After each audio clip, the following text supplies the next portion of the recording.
disculpa, Sergio, ¿cuándo se podría subir la grabación de No, esta esta la puedo reunión? subir al tiro. Esta la puedo Ah, subir al ya, tiro porque la anterior, la otra no la subí al tiro porque como estaba con los estudios, tenía que ah, cargar y ya, todo. se entiende, ya, perfecto. Pero Gracias. esta la dejo cargando y la subo en cosa de minutos. Bueno, no un minuto, eso demora como 20, 30 minutos, pero ahí la subo. Ah, ya, muchas gracias. Ya. Ya, entonces, hoy día vamos a ver en cuanto a las partes del proceso, ¿ya? Eh, bueno, las partes, primero que tenemos que entender, ¿cierto? Las partes del proceso son los que se van a ir desenvolviendo, ya va a ser el demandante, ¿cierto? El demandado. También vamos a ver, se va a ver, ¿cierto? Los diferentes tipos de las capacidades que uno tiene que distinguir, pero más que nada las actuaciones que ellos van a tener dentro del procedimiento, como ya hemos visto, ¿cierto? La acción y procedimiento.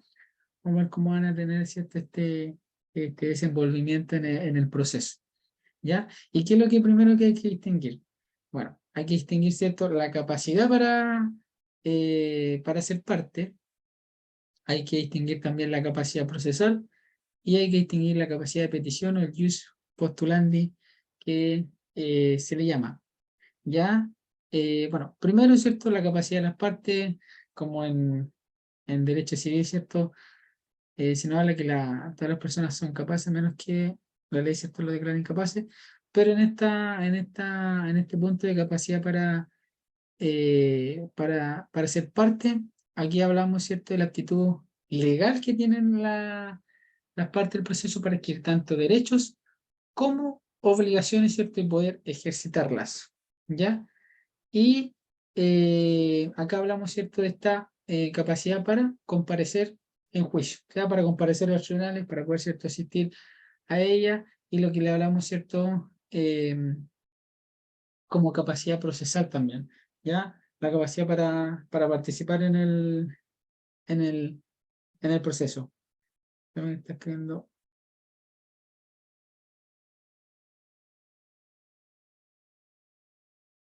Ya. Entonces, es cierto, la capacidad para participar en este proceso. Y aquí hablamos, ¿cierto?, en esta capacidad procesal, ¿cierto?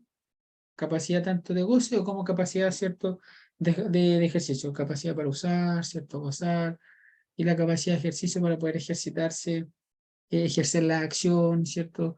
Las excepciones que podamos interponer, pero más que nada participar en el proceso activamente, ejerciendo los diferentes medios legales que se nos dan para desenvolvernos en él. Dentro de la capacidad para ser parte, tenemos que distinguir que ya puede ser una persona natural, como una persona, ¿cierto?, normal, una persona jurídica, ¿cierto?, una empresa también que le reconoce la ley. Por eso a veces vemos esto cuando por ejemplo, los organismos públicos señalan que van a interponer ciertas acciones contra determinadas personas, van a iniciar una demanda, ya, porque ellos tienen, ¿cierto?, esta capacidad procesal y siendo entidades públicas, ¿cierto?, constituidas legalmente, así como también las empresas también demandan a personas, tienen, ¿cierto?, esta capacidad procesal, ¿ya?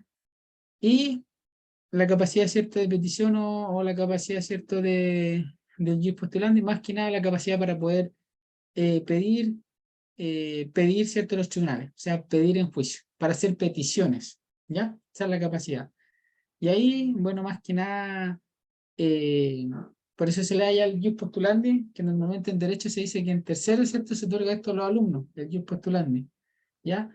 Y la propia definición es que lo habilitan, aquí no habilitan a los alumnos para hacer petición a los tribunales de justicia, y ahí, ¿cierto?, ¿qué requiere? Que requiere que esta persona tenga un mandato judicial, obviamente que va a representar a la persona, que lo vamos a ver también dentro de estos mismos procesos, y ahí va a distinguirse si va a ser tanto este representante se va a llamar el procurador, ¿cierto?, o mandatario, pero lo va a representar a la persona. Se va a poder hacer las peticiones. Por ejemplo, yo mismo ejercito, ¿cierto?, una acción en el tribunal, ¿cierto?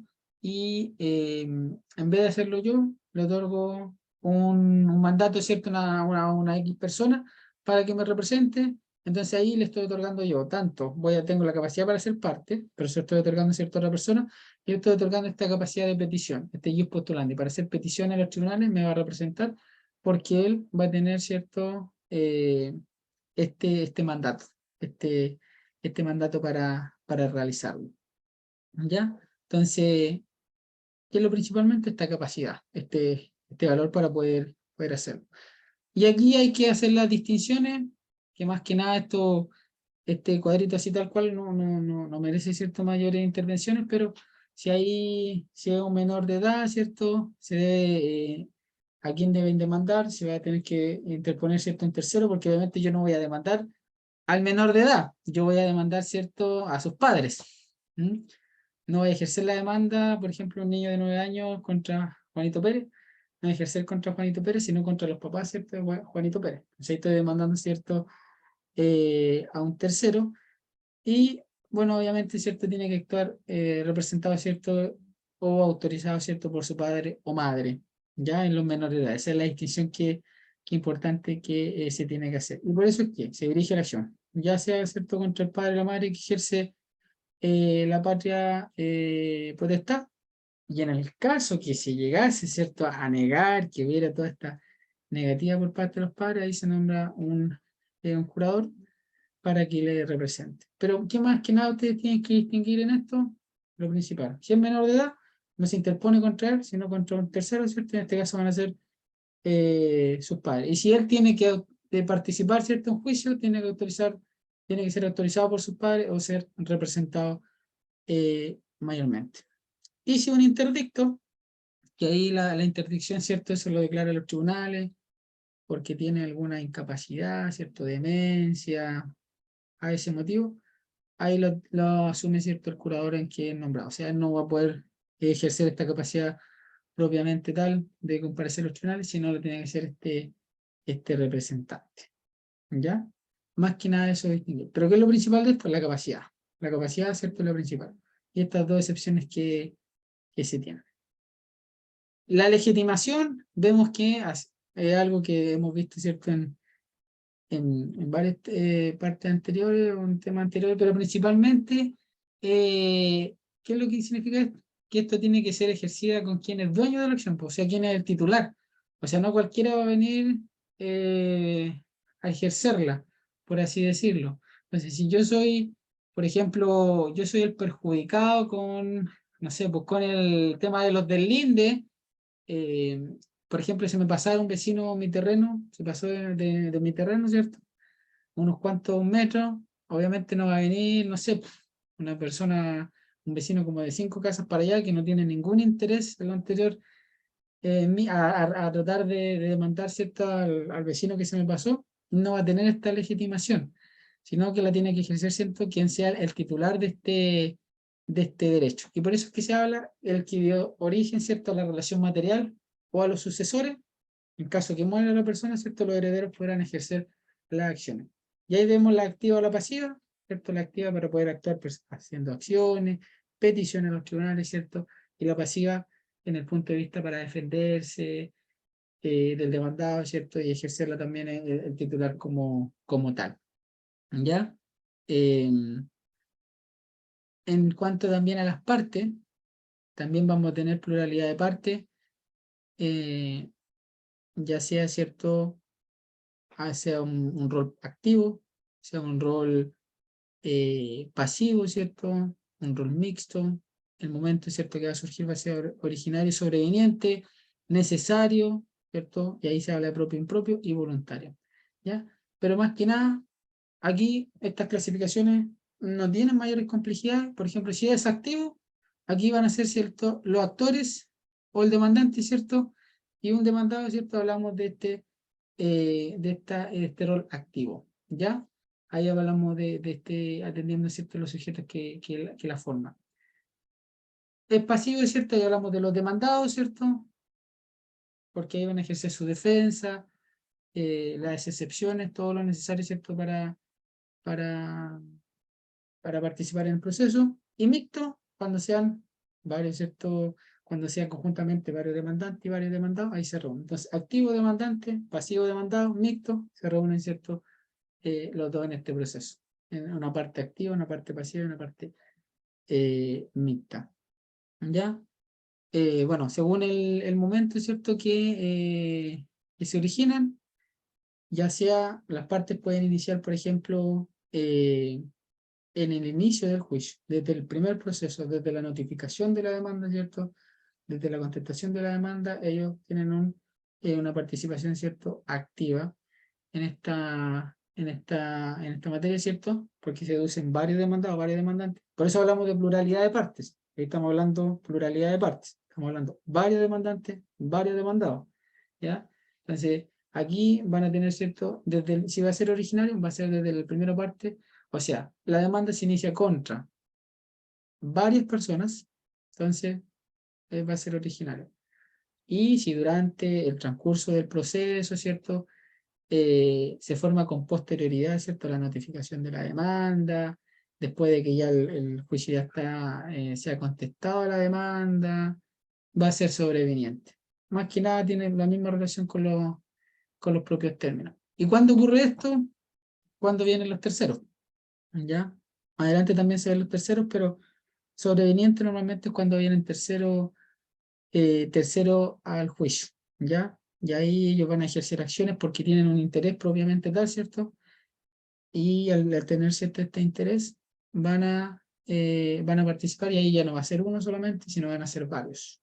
Y ahí se va aumentando ciertas partes, ¿ya?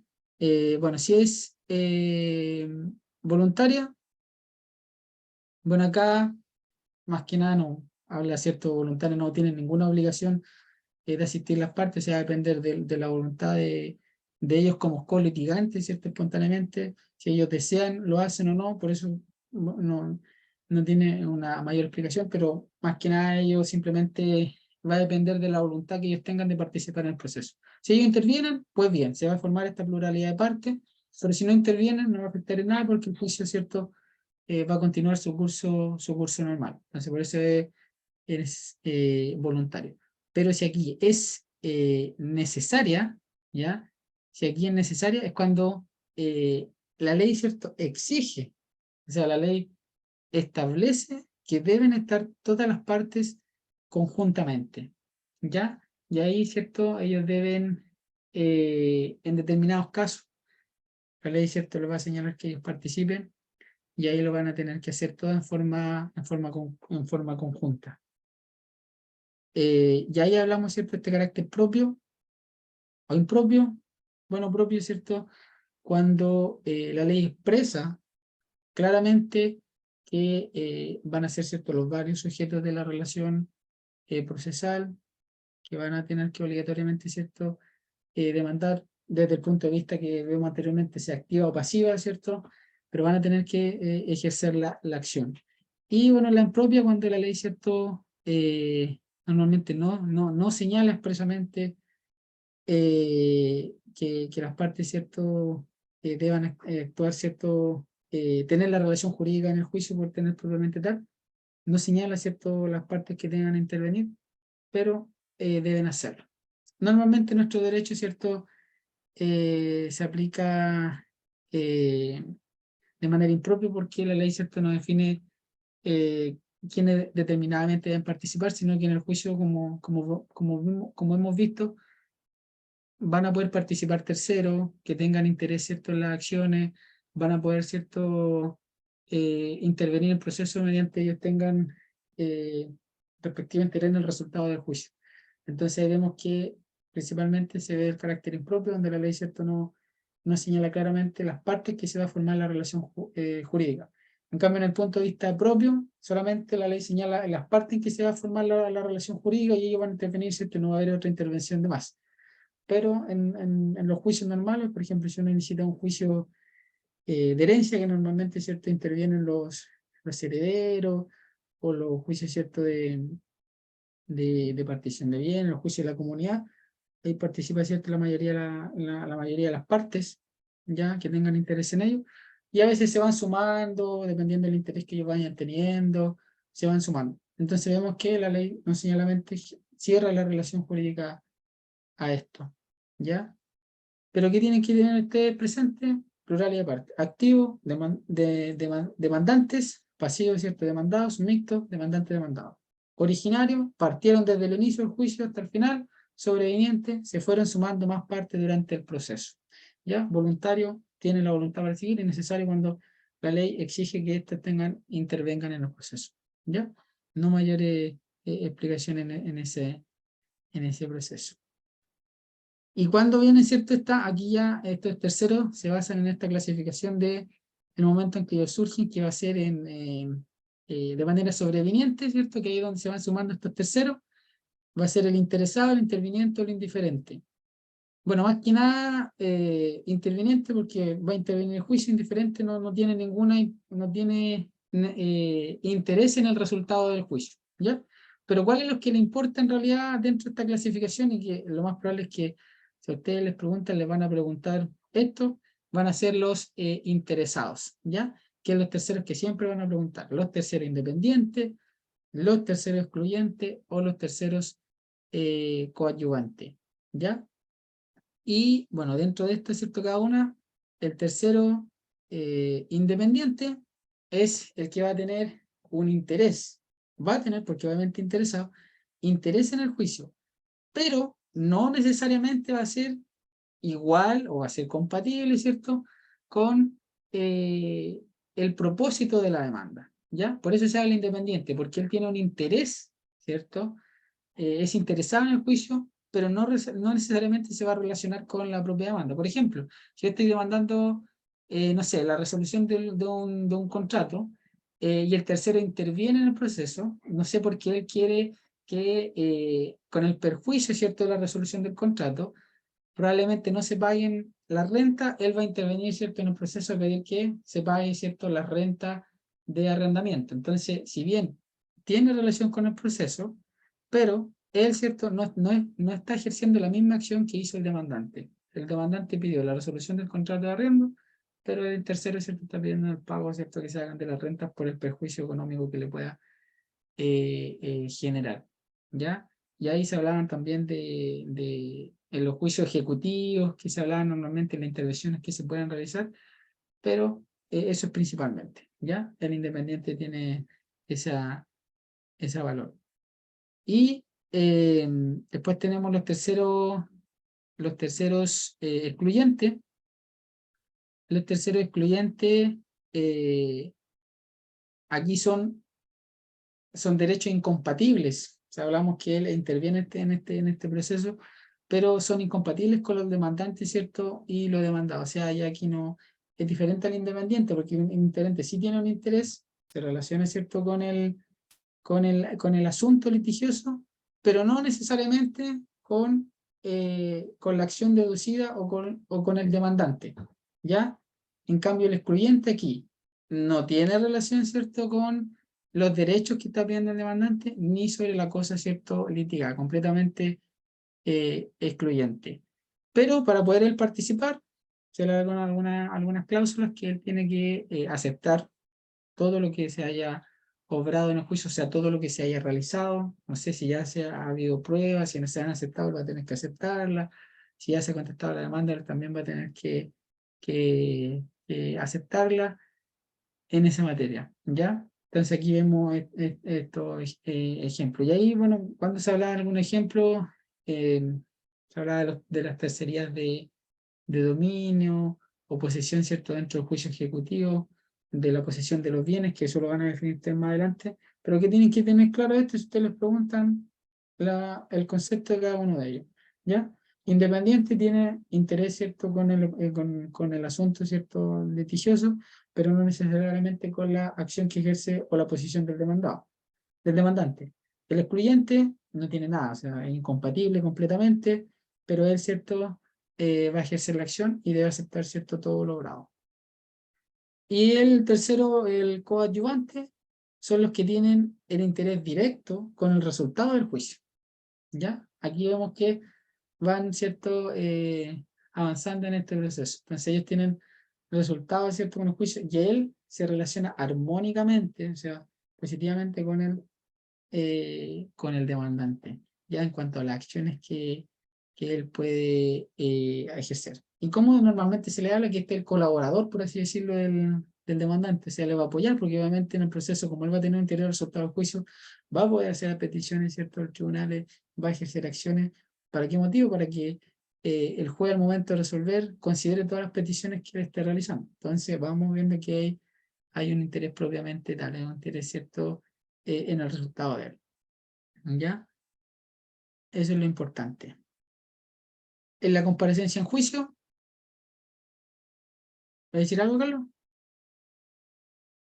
Ya. En la comparecencia en No, juicio, entonces, dele nomás. en la comparecencia en juicio, vemos que en qué consiste la propia definición, como se ve ahí, es presentarse personalmente, ¿cierto?, por poder ante un órgano público, o sea, ante el tribunal, ¿cierto?, ante un propio juez. Y por eso hablamos del jus postulandi, de la persona que está dotada de este jus postulandi, como vimos anteriormente, era lo que lo habilita para poder pedir en juicio, ¿ya?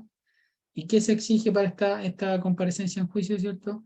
El mandato judicial y el patrocinio. Y Sergio, bueno, ya, ¿sí? acuérdense, ustedes saben o han escuchado hablar lo que es el jus postulandi, ¿cierto? Don Luis, señorita Catalina, Mauricio, ¿el jus postulandi les suena? Antes de entrar a la carrera, yo sabía que el jus postulandi era la posibilidad que tenía el estudiante que pasaba matriculado en tercero de trabajar, en este caso apoyando, por ejemplo, un abogado en hacer ¿Ya? escrito o algún otro tipo de documento. Pero Ujú. acá entiendo que la profesora lo presentó también como la posibilidad de una persona de representar a otra, siendo una especie también de letrado, pero no todavía autorizado como abogado. ¿Ya? Sí, por ahí va, don Mauricio parece que sabe. No, es que de hecho algo similar, eso es lo que habló la profe el otro día, que todo tiene que ser en base a un mandato que otorga en este caso la universidad, si no me equivoco, para Ya. que haber pasado cierta cantidad de ramos, haber estado ya por lo menos tercer año, estás como facultado a poder realizar ese tipo de acción. Ya, ya. Muy bien los dos. ¿Y por qué hago hincapié acá y súper corto, Sergio? Porque aquí se van a motivar un poco. Como dice la ley 18.120, el jus postulandi es la capacidad para pedir en juicio. ¿Y quiénes pueden pedir el juicio? ¿Y quiénes pueden pedir en juicio? ¿Quiénes pueden solicitar, presentar escrito, contestar, qué sé yo? Los que la ley considera que tiene conocimientos especiales o superiores al resto para tramitar en un tribunal, no siendo un abogado. Recuérdense que el abogado está definido en el artículo 520 del Código Orgánico de Tribunales, que está facultado por la ley para representar los intereses de las partes litigantes. El jus postulandi no llega hasta ahí. El jus postulandi que nos interesa a nosotros, que es cuando llegamos a tercer año, aprobamos no unos pocos, la totalidad de los ramos de tercer año, y estamos matriculados para el cuarto, o los egresados de las escuelas de derecho, dice la ley, y pueden tramitar en un juicio, pero con el patrocinio de un abogado habilitado para el ejercicio de la profesión. O sea, uno es el junior, pero lo bueno es que uno aprende, nosotros con Sergio lo hemos hecho, un abogado de confianza, puta, ¿sabéis qué? Pásame la firma, porque voy a hacer algo que me permite la ley, porque no todo está permitido para que el estudiante de Derecho que tenga el jus postulandi pueda tramitar. Por ejemplo, no lo puede hacer con causas penales, por ejemplo. ¿Ya? Está limitado porque requiere un conocimiento especial. Pero el jus postulandi es el que pueden optar ustedes cuando pasen tercero, aprueben la totalidad de su ramo y estén a punto de entrar a cuarto, se inscriben en una nómina que le va a dar el don Baltasar, hacen un juramento por la Constitución y las leyes, para poder, digamos, tramitar en los tribunales de justicia con la firma de su abogado, digamos, más cercano. Pero es un paréntesis como para que se motiven. Y lo que es aconsejable es que si les llega a ir bien y llegan a tener clientes, porque pasa, no descuiden el tema de los estudios, porque hay algunos que se emboban un poquito con el tema del jus postulandi porque le entran su luquita extra y pasa. Yo conozco gente que solamente se quedó con el jus postulandi, ¿ya? Y pasa. Si tienen tiempo y les interesa, háganlo, asesoren, aprendan un poquito, qué sé yo, pero procuren, pero no descuiden el tema de los estudios. Eso nomás es el paréntesis, Sergio. Dale nomás. Exacto. Entonces, Yo creo que Yo creo que igual te sirve porque es esta carrera la práctica a fin de todos los años. Por lo tanto, uno igual entra con solamente teoría. Yo creo que es el beneficio del yo postulante de tratar de entrar en algunos aspectos con algún abogado en algún área y empezar a conocer de esa área en la práctica, porque nosotros, insisto, en la práctica que tiene el abogado es solamente ya terminando la carrera. Como todas las carreras universitarias, y yo creo que todos lo sabemos, uno cuando egresa es como un pescadito fuera del agua. O sea, Claro, se pero da cuenta que lo que estudió hay le otras sirvió carreras re poco. hay otras carreras que igual uno tiene la posibilidad de ir antes a los centros de práctica. Por ejemplo, mi carrera Claro, de base yo iba de primer año. enfermería, qué sé yo. Claro, Pero en todo caso, la ley no está hecha con esa finalidad. La ley está hecha porque al tiempo de dictarse esa ley, los abogados eran súper pocos, muy poquitos. O sea, el nivel de egresados de derecho en ese tiempo era pero ínfimo, no como ahora. Entonces, para poder ayudar al tema de la correcta, no administración de justicia, pero de que la gente pueda tramitar más rápido, bueno, se le dio esta posibilidad a los estudiantes de las escuelas de derecho a poder pedir en juicio con la firma de un abogado habilitado. Pero ese es el paréntesis nomás para que no nos desviemos de la materia. Sí, exacto. Pero ahí, bueno, porque lo importante, miren, la práctica que nosotros podemos realizar, que bueno, lo hicimos bastante con nuestro profesor, porque ahora vemos el proceso nomás, el funcionamiento orgánico, funcional. Entonces, no se comprende mucho esto en la práctica, más allá que la teoría. Pero, por ejemplo, el próximo año, cuando ustedes ya empiecen con los juicios, ¿cierto?, ordinarios, recursos, con otros procesos, ahí van a ustedes poder ver ejemplos claros. Ahí ven la tramitación, porque claro, aquí vemos la comparecencia en juicio, bueno, pero estas cosas, pero después más adelante vamos a ver, por ejemplo, juicio ordinario, y vamos a poder ver una demanda, vamos a ver cómo se explica la demanda, se hace la demanda, las peticiones que se realizan a la demanda. Por ejemplo, yo igual los videos que le mandaba y le muestran cómo se constituye un patrocinio de poder, ¿cierto? En la página del Poder Judicial. Esas cosas son buenas que uno las vaya aprendiendo ahora, igual uno el Poder Judicial está completamente abierto Así para que uno es. lo revise. ¿No? Y eso es muy, no sé si práctico, pero es bueno. Por ejemplo, nosotros ahora en sucesorio nos tocó ver una demanda de nulidad del testamento, una resolución del tribunal de primera instancia, después tuvimos que estudiar el recurso de apelación, después tuvimos que estudiar la resolución del tribunal de alzada, después tuvimos que estudiar el recurso de casación en la forma y en el fondo, y después tuvimos que estudiar la sentencia de la Corte Suprema. Y uno aprende, pero demasiado con causas reales. Eso es lo mejor que tiene esta universidad, que hay muchas críticas, pero los profesores, al menos los que, porque entiendo que no hemos tenido los mismos profesores, pero al menos en nuestra experiencia son pero los mejores de la plaza. Eso se lo reconoce cualquiera. Exactamente. Ya, entonces, en la comparecencia del juicio, asistir al tribunal, tener el patrocinio, ¿cierto? Y poder, ¿cierto?, el mandato judicial para poder comparecerse. Y ahí, bueno, en el apunte también les di algunas definiciones de esto para que ustedes les comprendan un poco más, pero más que nada, ¿cierto?, es presentarse ante el tribunal. Y aquí, ¿qué se tiene que hacer la distinción? ¿Dónde? Sea tribunales inferiores, sea tribunales superiores, que ahí incluye Corte de Apelaciones, ¿cierto?, y Corte Suprema. Ante los tribunales inferiores, la regla, ¿cierto?, es que comparezcan, ¿cierto?, legalmente, debidamente representados, porque la regla general es que no se admite, ¿cierto?, la comparecencia personal, sino que debe recurrir, ¿cierto?, con su mandatario, que efectivamente lo represente. ¿Para qué? Para que tenga esta capacidad procesal. Porque claro, tiene capacidad para ser parte, pero no va a tener, ¿cierto?, esta capacidad procesal. ¿Y cuál es esta capacidad procesal? ¿Cierto? La que habíamos visto. Yo postulando, o sea, la capacidad para pedir en juicio, hacer peticiones a los tribunales, ¿cierto?, a través de un mandato. Entonces, ese yo postulando y no lo tienen, ¿cierto?, todos, sino que como la propia definición del abogado, ¿cierto?, que están legalmente investidos, ¿cierto?, para representar los derechos de su defendido, ya. Entonces ahí vemos los abogados. O los alumnos, ¿cierto?, de tercero, cuarto, ¿cierto?, y quinto año que tengan este postulante. Entonces vemos que son determinadas personas para hacer esto.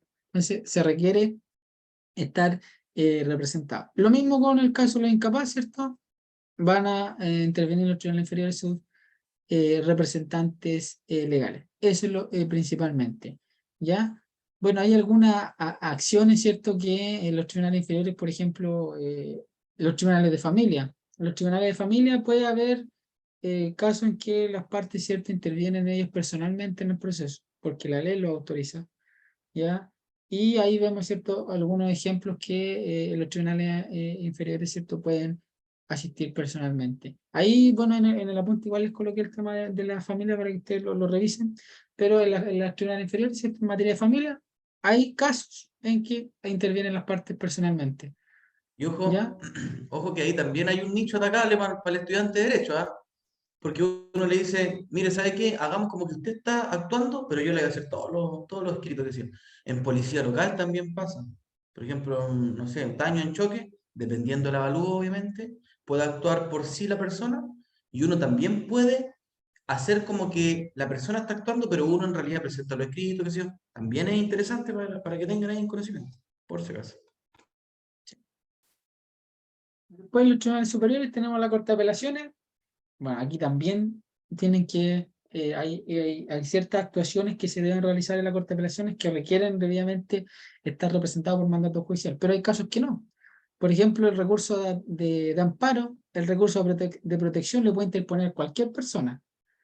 Y eso no necesariamente debe tener el conocimiento, ¿cierto?, del derecho. Incluso nosotros vimos el año, ¿cierto?, pasado que habían personas que habían ejercido el recurso de protección y no cumplían con las formalidades que les señalaba la propia ley, ¿cierto? Pero lo ejercían, ¿cierto?, escrito a mano, pero ejercían, ¿cierto?, la acción. Entonces ahí vemos que también se puede ejercer de esta manera la Corte de Apelaciones, se puede presentar. Es un momento que ustedes pueden tener, ¿ya? Y ahí también Y pueden también, ejercerlo. y ¿Mm? también la mayor cantidad de trabajo en las Cortes de Apelaciones, adivinen qué es lo que es el conocimiento de la interposición de los recursos de apelación, o sea, perdón, de los recursos de protección. Lo que más tiene la Corte, en todas las Cortes a nivel nacional, la mayor cantidad de pega que tienen es con el tema de los recursos de protección. También hay un nicho atacable, sobre todo para estudiantes. Si hay que, no sé el caso de ustedes, Es, pero nosotros somos estudiantes pobres con Sergio.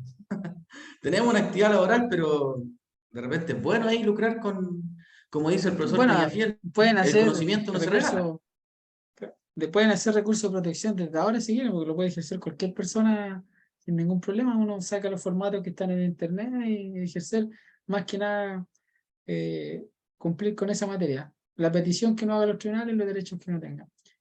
Y en la Corte Suprema, acá ya no, es cierto, no hay comparecencia personal. Acá solamente van a tener que comparecer representados, ¿cierto?, por los mandatarios, ¿cierto?, judiciales, ya sea el abogado, ¿cierto?, habilitado o procuradores, ¿cierto?, del número. Pero acá van a tener que hacerlo con abogado. Entonces, ¿dónde tenemos comparecencia personal? Tribunal Inferior y Corte de Apelaciones. Corte Suprema, no. Ya, ahí lo tenemos.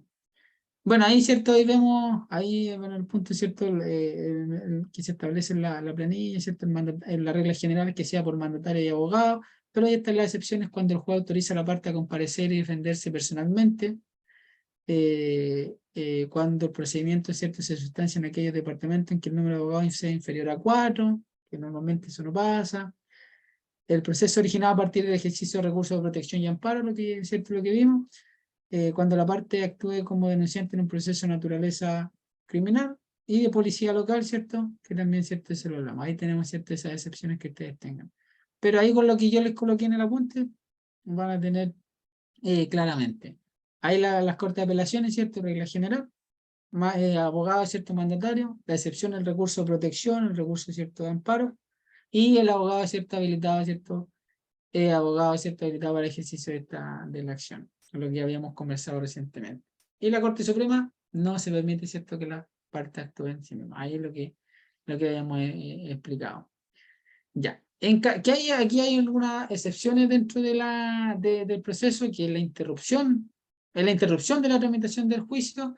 ¿Cuándo va a proceder? Cuando por ejemplo, sea la muerte de la parte que está litigando por sí misma, cuando comparece, ¿cierto?, personalmente. ¿Ya?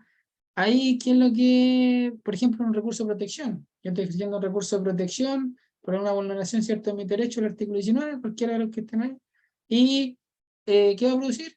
Se va a suspender el procedimiento, ¿ya? se le va a notificar, ¿cierto?, a los herederos para que ellos tomen conocimiento y asuman, ¿cierto?, tengan la existencia del proceso del estado, ¿cierto?, en que se encuentran, y ahí, bueno, ellos decidirán, ¿cierto?, si van a participar o no en este proceso, ¿ya? Por eso es que en estas situaciones especiales que se hablaba, se distinguía, ¿cierto?, si es que la persona que fallece litigada por sí misma, porque la que no litiga por sí misma, o sea, que no participa en el proceso, aquí ya no se suspende la tramitación del juicio, va a continuar igual. Aquí cuando participa, ¿ya? Y también otra situación especial, cuando cesa, ¿cierto?, esta representación legal, ¿ya? Ahí hablamos, ¿cierto?, de que estas acciones van a, los actos, ¿cierto?, que hizo este representante, serán válidos hasta que ocurren, ¿cierto?, primero, la parte representada comparezca en juicio y que exista constancia, ¿cierto?, en el proceso que sea notificado al representado, ¿ya? Y hay una definición que nos habla en el Código de Procedimiento Civil, que es en el artículo 9, que nos señala que si durante el curso del juicio termina por cualquier causa el carácter con que una persona representa por ministerio de la ley derechos ajenos, continuará no obstante la representación y serán válidos los actos que él ejecute, hasta la comparecencia de la parte representada o hasta que haya testimonio en el proceso de haberse notificado a esta la cesación de la representación y el estado del juicio. El representante deberá gestionar para que se practique esta diligencia dentro del plazo que el tribunal le indique, bajo pena, ¿cierto?, de pagar una multa de cuarto sueldo vital y abandonar los perjuicios que resulten, ¿ya? Ahí vemos ese caso. Entonces esa es una situación especial en esta materia. Y también, ¿cierto?, tenemos otras situaciones especial en la representación, ¿cierto?, de las personas jurídicas, que ahí vemos personas jurídicas de derecho público. Bueno, aquí más que nada usted aprenderse este cuadrito. Si son sociedades civiles o comerciales, va a ser su gerente o el administrador, y si son corporaciones o fundaciones, el presidente. Más allá, ¿cierto?, de su explicación, que ustedes sepan de este cuadrito, si son personas jurídicas, no requiere mayor explicación. Y si es derecho público, ¿por qué se tiene que revisar cada ley de cada institución? Porque hay de ver si es que le faculta para intervenir, ¿cierto?, en el proceso, quién deberá representarlo. Entonces cada ley lo va a señalar, ¿ya? Entonces, simplemente tener ese punto, ¿ya? Hay otra también, la representación de las personas ausentes. ¿Sí? Ahí sí. Ahí, ¿cierto?, tenemos la representación de las personas ausentes. ¿Qué se distingue en esto? Bueno, si la persona no ha salido del territorio nacional, pero es cierto, hay un temor que lo haga, ¿qué podemos pedir? Una medida prejudicial, ¿cierto?, preparatoria, destinada a que esa persona constituya, ¿cierto?, un apoderado, ¿cierto?, un representante. O sea, cuando está este temor fundado, ¿ya? Y la medida prejudicial, que son, como el mismo nombre lo dice, tienen con motivo para asegurar el resultado del juicio. Por eso se llama prejudicial, porque se pide antes del juicio. Y preparatoria, porque está preparando, ¿cierto?, el juicio, ¿ya?, en esta materia. Y si la persona ha salido del territorio nacional, también hay que distinguir, ¿cierto?, si ha dejado el representante o no ha dejado, ¿cierto?, su representante. Y si dejó su representante, está autorizado para obrar en juicio, él tendrá que tomar la representación, pero si no ha aceptado el encargo, ¿cierto?, ahí se aplican, ¿cierto?, reglas especiales. Y si no ha dejado representante, hay que poner si se conoce su paradero o se desconoce su paradero, se notifica vía exhorto, o la representación la asumirá el defensor público. Pero quería entender esto usted de este punto, simplemente esta materia, de la representación de lo ausente. ¿Salió o no salió del territorio nacional? Y si dejó o no dejó representante. Y más que nada, si dejó representante, si lo ejerce, lo va a defender, ¿cierto? Y si no, se va a hacer dependiendo si se conoce o no se conoce su paradero, ¿ya? Pero principalmente es importante, ¿cierto?, comprender que va a tener que haber una representación, ¿cierto?, en los juicios de alguna u otra manera, porque en cierta manera no se va a poder estar litigando, ¿cierto?, sin que haya dos partes que se contrapongan, ¿ya? A no ser que sean procesos voluntarios, ¿cierto?, que no sean procesos contenciosos, ¿ya?